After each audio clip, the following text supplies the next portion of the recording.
देखिए last year भी हमने 2020 में इस फंड का रिव्यू किया था।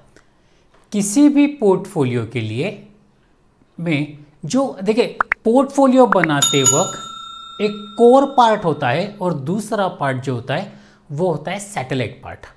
तो कोर पार्ट के लिए सबसे जो फंड जो सूटेबल होते हैं उनमें से फंड है वो लार्ज कैप फंड सूटेबल होते हैं।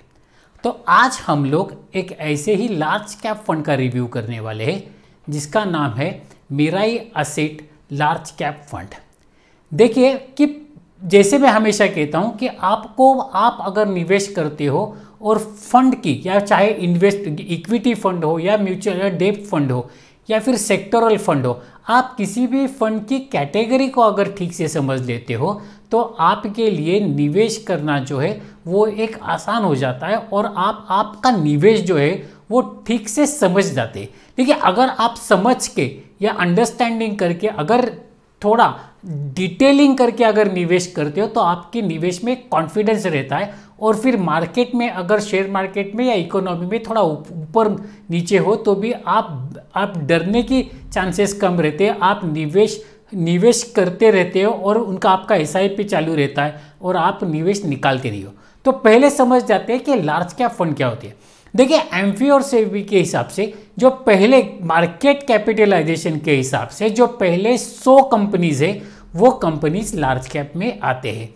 तो लार्ज कैप फंड के लिए ये बंधन का रखे कि वो कम से कम 80 to 100% जो है वो इन टॉप 100 कंपनीज में निवेश करे और बाकी बचा हुआ जो 0 to 20% है वो एक फंड्स एक तो लार्ज स्मॉल कैप में निवेश कर सकते हैं, मिड कैप में निवेश कर सकते हैं या किसी सेंड या फिर डेब्ट में निवेश कर सकते हैं या कैश में रख सकते हैं। तो उनके पास उनको मेन कंडीशन क्या है तो उनको कम से कम 80% जो है वो लार्ज कैप में निवेश करना जरूरी है। तो और फिर आज हम लोग जान लेते कि ये फंड के फंड मैनेजर कौन है। देखिए मैं हमेशा कहता हूं कि किसी भी फंड के लिए अगर आपका निवेश है तो उस फंड के लिए इंपॉर्टेंट पर्सन पर कोई है तो वो है उस फंड का फंड मैनेजर। इस फंड के फंड मैनेजर है हर्षद बोरावके। इनका जो टोटल एक्सपीरियंस है 30 ईयर्स से ज़्यादा का है। यहाँ पे मैं पूरा के पूरा उनका बायोडाटा जो पेश किया है वो मैं पढ़ने वाला नहीं हूँ। चाहे तो आप इस वीडियो को पॉज करके डिटेल्स में इनको पढ़ सकते हैं। अभी देखते हैं कि इस फंड का ऑब्जेक्टिव क्या है। देखिए इस फंड का to generate a long term capital appreciation by investing in large cap companies. किसी भी इक्विटी फंड का अगर हम लोग देखें तो उसका जो प्राइमरी ऑब्जेक्टिव होता है वो लॉन्ग टर्म में कैपिटल एप्रिसिएट करना होता है। आप ये लॉन्ग टर्म जो वर्ड है उसको बोल्ड में रखिए। आप जब भी कोई म्यूचुअल फंड और इक्विटी म्यूचुअल फंड में निवेश करते हो तो आपका होराइजन 3 साल से ज़्यादा, कम से कम 3 साल से ज़्यादा होना ज़रूरी है। मैं तो चाहता हूं कि और मेरे हिसाब से अगर देखा जाए तो अगर आपका होराइजन 5 साल से ऊपर का है तो आपको लार्ज कैप में अच्छे रिटर्न आने की आप अपेक्षा रख सकते हैं। जान लेते हैं इस फंड के फंड फैक्ट्स। देखिए टोटल AUM जो इस फंड का है वो 22,093 करोड़ के ऊपर है। डेट ऑफ इंसेप्शन इस फंड का 4 अप्रैल 2008। निफ्टी 100 इसका बेंचमार्क इंडेक्स है। कैटेगरी लार्ज कैप है। आप मिनिमम लमसम 5,000 कर सकते हैं और SIP आप 1,000 रुपीज़ का मंथली कर सकते। डिविडेंड और ग्रोथ ये दोनों ऑप्शन इस फंड में आपको मिलेंगे। जो एक्सपेंस रेशियो है वो रेगुलर जो प्लान है उसमें 1.63% का है और रिस्क कैटेगरी में हर इक्विटी फंड जो है ना वो रिस्क कैटेगरी में हायर कैटेगरी में ही आता है। असेट एलोकेशन देख लेते हैं। 98.60% जो है वो इक्विटी में है और 1.4% जो है वो आपका डेब्ट या कैश में है। लार्ज कैप में 86.18%, मिड कैप में 8.87% और स्मॉल कैप में 2.57% का जो एलोकेशन है वो यहाँ पे इस फंड में है। पोर्टफोलियो देख लेते हैं। देखिए टॉप 10 कंपनीज मैंने यहाँ पे दी हुई है। इन टॉप 10 कंपनीज में इस फंड का जो निवेश है वो करीब 57% है। टॉप 10 कंपनीज अगर आपको पढ़ना है तो अब यहाँ पे हर कंपनी का नाम नहीं पढ़ूंगा, आप स्क्रीन पॉज करके पढ़ सकते हैं। HDFC है, इन्फोसिस है, भारतीय एयरटेल है, हिंदुस्तान लीवर है, स्टेट बैंक है, मारुति सुजुकी है। टॉप 10 सेक्टर्स है, यहाँ पे मैंने उनके भी नाम दिए हुए। अगर आप बैंक है, पेट्रोलियम है, फार्मा है, ऑटो है, फाइनेंस है, देखिए लास्ट एक साल जो था वो फार्मा के लिए अच्छा गया है।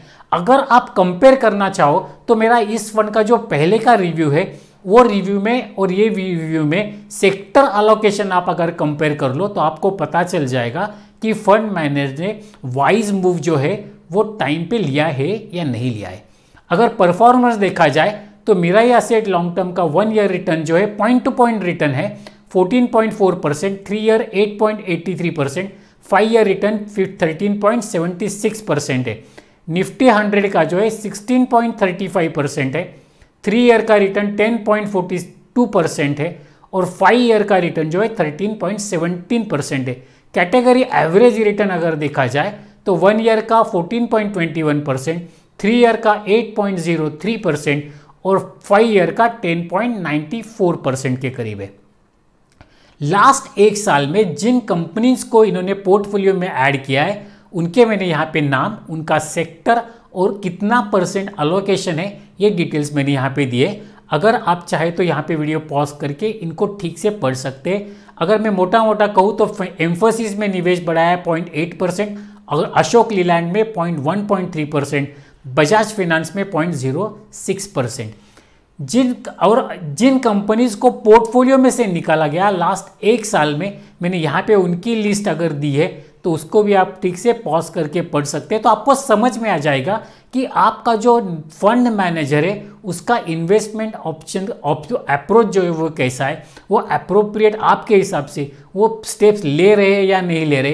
पोर्टफोलियो में चर्निंग हो रहा है तो कितना चर्निंग हो रहा है, किस सेक्टर में आपका फंड मैनेजर जो है वो बुलिश है, किस सेक्टर में वो जो है वो सेफ रह रहे और किस सेक्टर से वो बाहर निकल रहे, वो आपको यहाँ पे पता चल सकता है।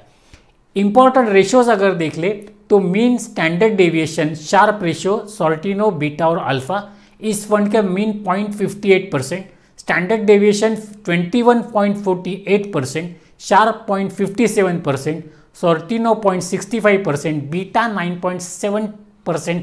इसका मतलब क्या हो गया कि जब भी अगर आपका इंडेक्स 1% से मूव करता है तो ये जो फंड है ये 0.97%, मतलब करीब करीब इंडेक्स के बराबर इस फंड में आपको वोलेटिलिटी है वो आपको यहाँ पे दिख सकती है।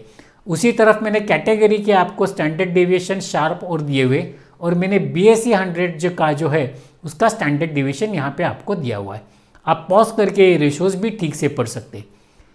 कौन निवेश कर सकता है? देखिए, जो निवेशक एक लॉन्ग टर्म के लिए निवेश करते हैं ऐसे ही निवेशक लोगों ने ऐसे फंड में निवेश, इक्विटी फंड में निवेश कर सकता है। अगर आप म्यूचुअल फंड में आपने निवेश अभी शुरू किए तो आपको कोई भी लार्ज कैप फंड आपके लिए ठीक रहेगा, क्योंकि लार्ज कैप फंड में बाकी जो मिड कैप और स्मॉल कैप फंड्स है उनके रिलेशन में वोलेटिलिटी जो होती है वो कम होती है।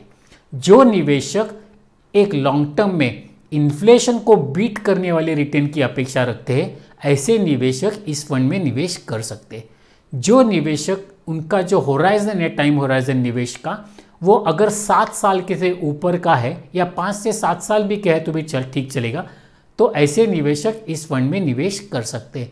जो निवेशक एक लॉन्ग टर्म गोल के लिए प्लान कर रहे हैं, जैसे कि बच्चों का एजुकेशन है, रिटायरमेंट है, ऐसे निवेशक आप खुद के म्यूचुअल फंड पोर्टफोलियो में लार्ज कैप फंड को रख सकते हैं।